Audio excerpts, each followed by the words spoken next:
Hello everyone, welcome back to my channel. I hope you all are doing well and enjoy my fan fictions. So let's start our fan fiction journey. ये guilty lover of innocent criminal का next part है. Let's start. जो भी वो letter पढ़ रहा था shock में जा रहा था और लैन वांगजी तो अपने घुटनों पर आ चुका था. नी हुसैन अपनी क्यूरियोसिटी को और दबा नहीं सका और उसने लैन सिचैन के हाथ से वो लेटर ले लिया और उसे ज़ोर से पढ़ने लगा. डियर शीजे, मैं आपका प्यारा आशियन, मुझे माफ़ कर देना. मैं फिर एक बार अपने वादे को तोड़ रहा हूँ और अपनी बातों से मुकर रहा हूँ. जब तक आपको ये लेटर मिलेगा मैं शायद आपसे बहुत ज़्यादा दूर जा चुका होगा. मुझे माफ़ कर देना कि मैंने बिना आपसे मिले और बिना आपको बताए ऐसा कदम उठा लिया, पर ये मेरी मजबूरी है और मेरी मर्ज़ी भी. मैं जानता हूँ कि आप मुझसे नाराज़ होगी, शायद आपको मुझ पर बहुत गुस्सा भी आ रहा होगा, पर प्लीज़ शीजिए, गुस्सा मत करना. आपका आशियन आपसे बहुत ज़्यादा प्यार करता है और आज तक मैंने जो कुछ भी किया है आपके फेस पर स्माइल देखने के लिए ही किया है. मैंने आज अपने नेफ्यू को देखा, वो बहुत क्यूट और अडोरेबल है शीजे, वो बिल्कुल आप पर गया है. जब मैंने आपको अपने नेफ्यू के साथ और उस पिकॉक के साथ मुस्कुराते हुए देखा मैं बहुत खुश हुआ.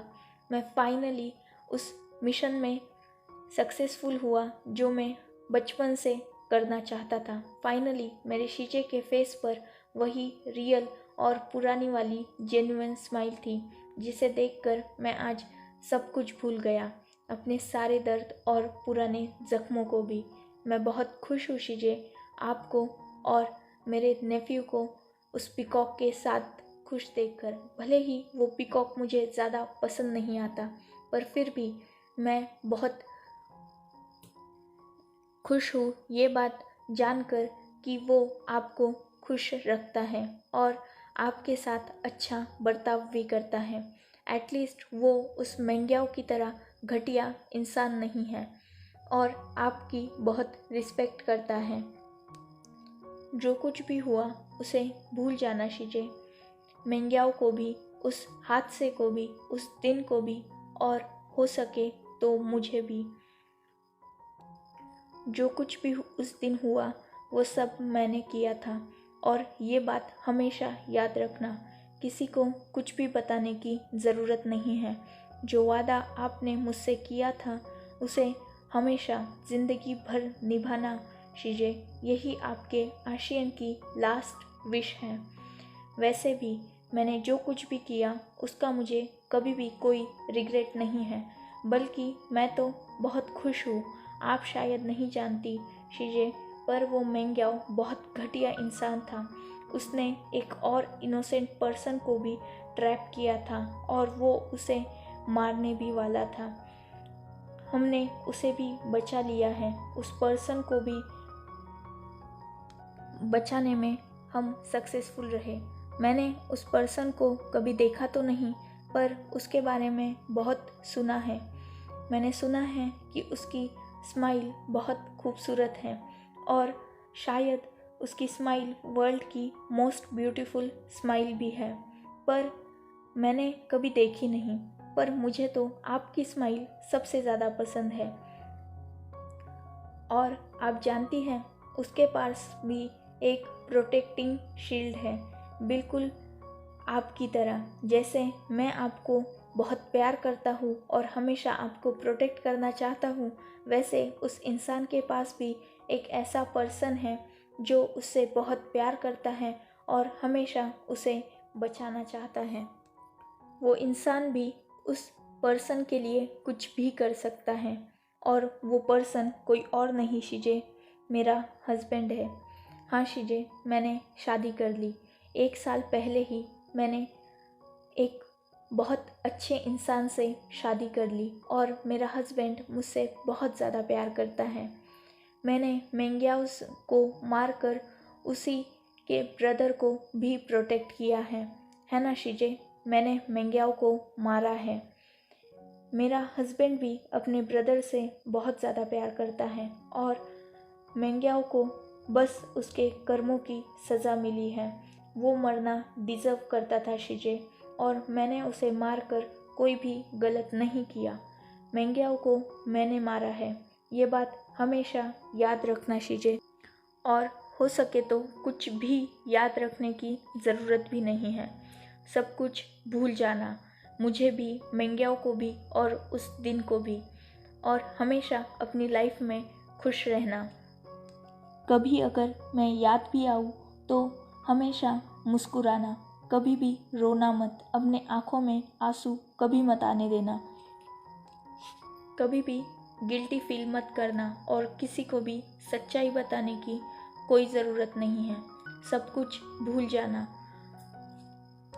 बस एक बात याद रखना, आपका आशियन आपसे बहुत ज़्यादा प्यार करता है और आपको प्रोटेक्ट करने के लिए वो कुछ भी कर सकता था और कर भी रहा हूँ। मैंने उस आखिरी इंसान को भी आपकी लाइफ से फाइनली हटा दिया है जो आपको हार्म करना चाहता था। अब सब ठीक है, और हाँ, भले ही मैं मर रहा हूँ पर मैं हमेशा आपके साथ रहूँगा, आपके पास। इसीलिए कभी भी लगे कि कोई आपके आसपास है तो किसी तांत्रिक को बुलाकर होम हवन मत करवाना। पता चला उसने मुझे पकड़कर किसी छोटी सी बोतल में कैद कर लिया है, और मैं अब कैद नहीं रहना चाहता।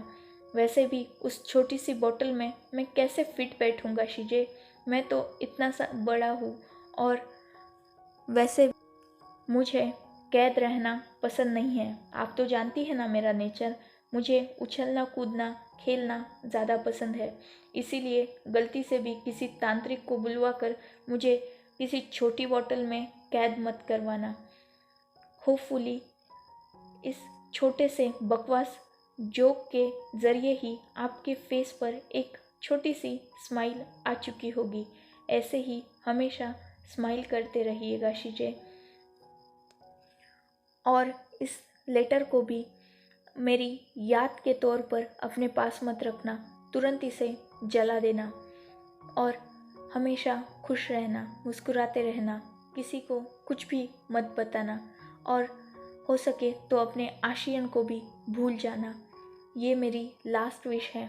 मैं हमेशा आपको प्रोटेक्ट करना चाहता था और हमेशा करता भी रहूँगा। मैंने सेटिंग कर ली है शीजे, आपको आगे भी कोई भी हार्म नहीं कर पाएगा।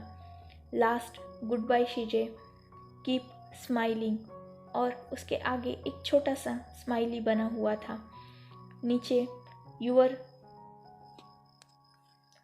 आशियन। यहीं पे वो लेटर ख़त्म हो रहा था।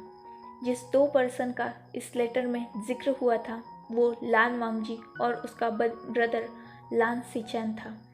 लान सिचान ये लेटर पढ़कर पूरी तरह से शॉक हो चुके थे, क्योंकि उनके पास भी ऐसा ही एक और लेटर था। जैसे ही बाकी सब ने इस लेटर को सुना था, उन सब के आँखों में भी आंसू थे, पर बहुत से लोग कंफ्यूज भी थे, और सबसे बड़ा वहाँ जिसे शॉक लगा था वो था लान वांगजी और लैन सिचैन। लैन सिचैन के पास भी ऐसा ही एक सेम लेटर आया था। हॉस्पिटल में विंग ने वार्ड बॉय को जो पैसे दिए थे और एक कुरियर दिया था, वो कुरियर एक्चुअली लैन सिचैन के लिए था, और उसी में मेंग्याओ के खिलाफ सारे प्रूफ थे, और मेंग्याओ का घटिया चेहरा विंग ने सिचैन के सामने दिखाया था, और सिचैन को भी एक लेटर लिखा हुआ था जिसमें मेंग्याओ की सारी सच्चाई थी विथ प्रूफ। इनफैक्ट उसमें एक वीडियो भी थी, जो वीडियो थी मेंग्याओ यानली को हरेस कर रहा था उस वक्त की, जिसमें विंग ने यानली का चेहरा पूरी तरह से ब्लर करवा दिया था, और सिचैन से स्पेशली रिक्वेस्ट की थी कि ये वीडियो किसी और के हाथ में नहीं लगनी चाहिए। ये वीडियो बस उनके लिए है ताकि उनके सामने मेंग्याओ का असली चेहरा आ सके। सिचैन भी विंग के इस रिक्वेस्ट की इज्जत करते थे और उन्होंने उस वीडियो को अपने पास ही संभाल के रखा था। एक्चुअली सिचैन को पता चल चुका था कि मेंग्याओ के साथ सुशे भी इंक्लूड है, क्योंकि उस लेटर में सुशे का भी जिक्र किया गया था और वो आज यहाँ सुशे से ही मिलने आए थे। पर उससे पहले ही जिन मेंशन में पुलिस ऑलरेडी आई हुई थी, जो सुशे को ही अरेस्ट करने के लिए आई थी। और सिचैन ने आते आते ही रास्ते में लान वांगजी को कॉल किया था और सिचैन का कॉल देखकर ही लान वांगजी यहाँ भागते हुए आया था। अचानक वहाँ सब शांत ही थे कि एक मेड भागते हुए आती है और वो सबको बताती है कि यानली को होश आ चुका है। हर कोई इन सब चीज़ों को छोड़कर यानली के रूम की तरफ भागने लगता है, क्योंकि आगे की सच्चाई अब यानली जानती थी। सब यानली के रूम में थे और यानली उठकर बेड पर बैठी हुई थी। वो बिल्कुल शांत थी और उसके चेहरे पर भी कोई एक्सप्रेशन नहीं था, पर उसकी आंखों में आंसू थे। जियांग चैंग और जिनजुशन तुरंत यानली के पास बैठते हैं और उसे कंसोल करने की कोशिश करने लगते हैं, पर यानली का उन दोनों की तरफ कोई ध्यान नहीं था।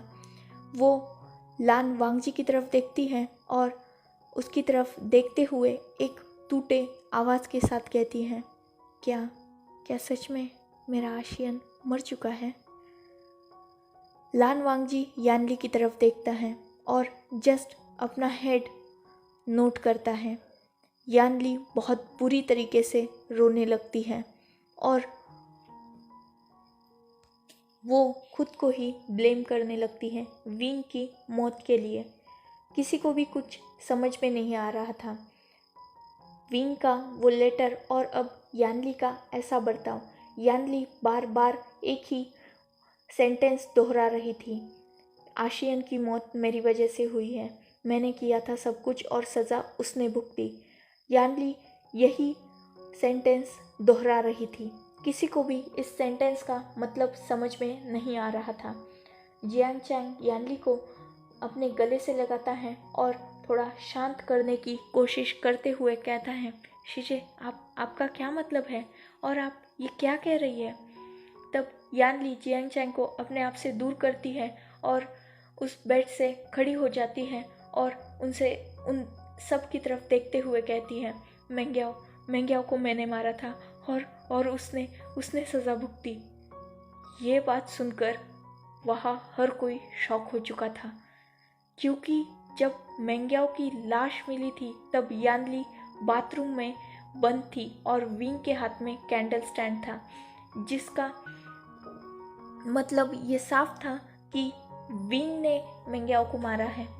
तब जियांग चैंग आगे आता है और कहता है कि क्या मतलब है आपका कि आपने मेंग्याओ को मारा? पर विंग के हाथ में वो कैंडल स्टैंड था। तब यानली कहती है, नहीं, मेरे आशियन ने तो बस मुझे बचाने के लिए ये सब कुछ किया था। इनफैक्ट मेंग्याओ उस दिन मेरे रूम में आया था। तुम दोनों के जाने के बाद मेंग्याओ मेरे कमरे में आया था और वो मेरे साथ बदतमीज़ी करने की कोशिश कर रहा था। इनफैक्ट वो मेरे साथ मिसबिहेव कर रहा था और वो मुझे गंदी गंदी बातें भी बोल रहा था।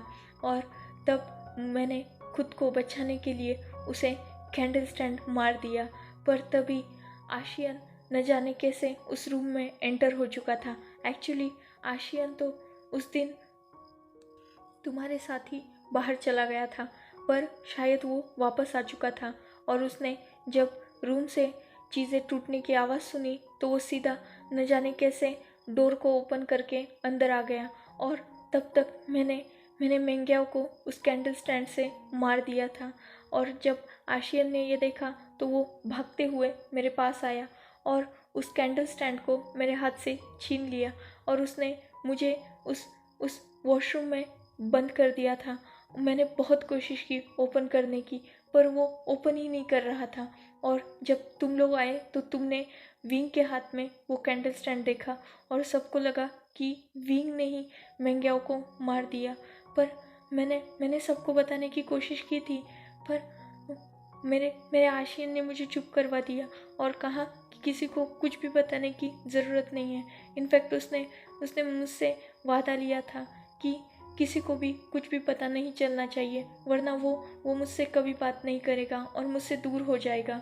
उसने उसने मुझसे बहुत रिक्वेस्ट की थी, तो मैं भी मजबूर हो गई थी और मैंने उसकी हर रिक्वेस्ट मान ली। मैंने बहुत कोशिश की सबको सच्चाई बताने की, पर मुझ में हिम्मत ही नहीं थी। और जब तक मैं अपनी हिम्मत जुटा पाती तब तक आशियन को सज़ा हो चुकी थी और वो जेल जा चुका था। मैंने जेल में मिलने की भी उससे बहुत कोशिश की, पर तुम और ये जिनजिशुआन, मतलब जियांग चैंग और जिनजिशुआन उसे मिलने ही नहीं देते थे। तुम लोग हमेशा कहते थे कि वो क्रिमिनल है। एक्चुअल में क्रिमिनल तो मैं थी और उसने मेरा इल्ज़ाम ही अपने सर पे ले लिया था। वो बस मुझे मुझे हमेशा प्रोटेक्ट करना चाहता था। तब जियांग चैंग आगे आता है और कहता है यानली से, आप झूठ बोल रहे हो ना, आप बस उसे बचाना चाहती हो, वो उसने मारा था, सबने देखा था। तब यानली चिल्लाते हुए कहती है, नहीं, मेरे मेरे आशियन ने किसी को नहीं मारा, वो तो इनोसेंट था। वो मैं थी जिसने मेंग्याओ को मारा। मैंने भी मेंग्याओ को जानबूझ के नहीं मारा। वो अचानक मेरे रूम में घुस गया और मेरे साथ बहुत मिसबिहेव कर रहा था। इनफैक्ट उसने उसने मुझे अब्यूज़ करने की भी कोशिश की और उसने मुझसे कहा कि जिनजिशुआन को मैं अगर बता भी दूंगी तो कोई भी मेरा यकीन नहीं करेगा, क्योंकि उसकी एंगेजमेंट लैन सिचैन से हुई थी और वो एक गे कहता था खुद को, पर वो गे नहीं था और उसकी एक गर्लफ्रेंड भी थी। उसके बारे में उसी ने मुझसे कहा था कि उसने उसके साथ ब्रेकअप कर दिया लैन सिचैन के वजह से। और जब जब उसने मुझे देखा तो उसका मुझ पे दिल आ गया और वो मेरे साथ वो सब कुछ इतना बोलकर वो रोने लगी थी। वहाँ हर कोई शॉक था। आज का दिन सच में सबके लिए बहुत बहुत ज़्यादा ही ओवर शॉकिंग हो चुका था। एक एक राज खुल रहे थे जिसको किसी ने एक्सपेक्ट भी नहीं किया था। ऐसी चीज़ें सामने आ रही थी। यानली की हालत बहुत बुरी थी और वहाँ हर कोई सच जानकर बहुत ज़्यादा शॉक था। तब जिनजिशुआन आगे आता है और यानली को हक कर लेता है, क्योंकि यानली बहुत ज़्यादा ही स्ट्रेस हो चुकी थी और वो अपने आप को हर्ट कर रही थी, जिस वजह से जिनजिशुआन उसे पकड़ लेता है और टाइटली हक कर लेता है। और वहाँ हर कोई अब अपनी अपनी सोच में था। और वांग जी, वो तो अपने गिल्ट में था। उसे आज हर चीज़ की सच्चाई सामने आई थी, मेंग्याओ की भी और सबसे इम्पोर्टेंट विंग की। जिस गलती की सज़ा वांग जी उसे देता आया था वो तो कभी विंग ने की ही नहीं थी। विंग तो बेगुनाह था, फिर भी वो क्रिमिनल बन चुका था।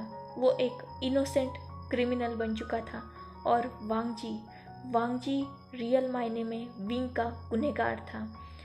आज वांग जी खुद को क्रिमिनल और विंग को इनोसेंट देख रहा था।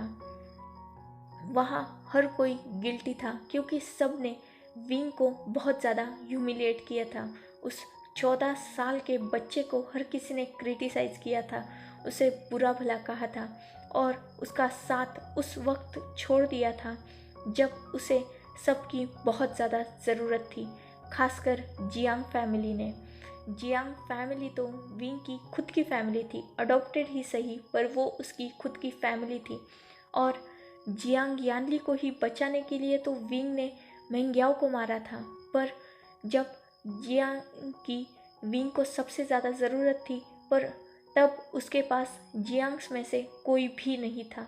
यहाँ तक कि जियांग यानली को भी सच में जियांग चैन ने ही विंग से मिलने से मना कर दिया था और उसी ने विंग की सज़ा को भी बढ़ाने की कोशिश की थी, क्योंकि उसे ऐसा लगता था कि यानली की लाइफ विंग की वजह से ख़राब हो सकती थी। वो तो बच गई, वरना अगर जिन से यानली का रिश्ता टूट जाता तो यानली बहुत ज़्यादा हर्ट हो जाती, क्योंकि यानली जिन जुशान से सच्चा प्यार करने लगी थी और उन दोनों की मैरिज भी लव मैरिज थी।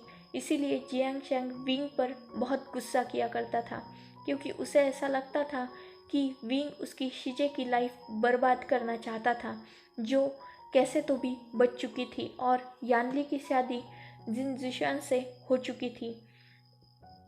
पर सच्चाई किसी को पता ही नहीं थी और विंग ने भी सबके सामने ऐसा एक्ट किया था कि वही इन सब चीज़ों के लिए गिल्टी है और उसी ने ये सारा क्राइम भी किया है।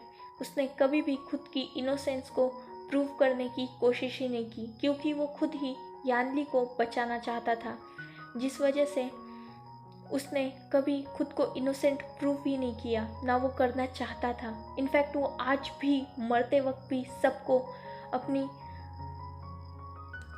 पूरी फैमिली को इसी भ्रम में छोड़ के गया था कि वो एक क्रिमिनल है। अगर यानली आज सच्चाई नहीं बताती तो शायद किसी को ये पता ही नहीं चलता कि विंग इनोसेंट था और यानली मेन क्रिमिनल थी। यानली ने भी ये सब सेल्फ डिफेंस में किया था। इन सब चीज़ों में गलती सिर्फ और सिर्फ मेंग्याओ की थी, उसके घटिया इरादों की थी। So enough for today. Let's take a break. Next chapter in next video. Hopefully you all are enjoying this journey. Goodbye. Take care. Enjoy your beautiful life.